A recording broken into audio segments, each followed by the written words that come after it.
Sekitar 500 rudal ditembakkan Iran ke Israel pada Selasa malam, 1 Oktober 2024. Iran mengancam akan menyerang Israel lagi jika negara Zionis itu berani membalas serangan terbaru Iran pada Selasa malam, 1 Oktober 2024. Jika rezim Zionis berani membalas atau melakukan tindakan kejahatan lagi, balasan yang selanjutnya dan menghancurkan akan terjadi, kata kedutaan Iran untuk Perserikatan Bangsa-Bangsa atau PBB di media sosial X. Iran juga mengeluarkan ancaman terhadap Amerika Serikat yang menjadi sekutu Israel. Negara-negara regional dan para pendukung Zionis diimbau untuk berpisah dengan rezim itu. Jelas narasi tersebut. Allah.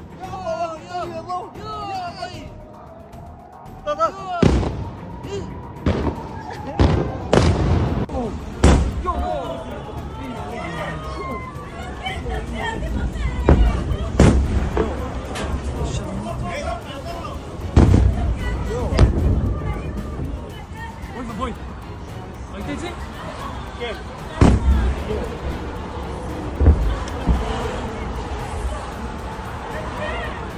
Oh iya.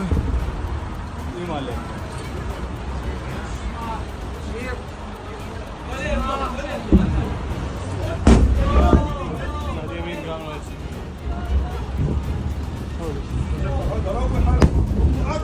Download Tribun X sekarang, menghadirkan lokal menjadi Indonesia.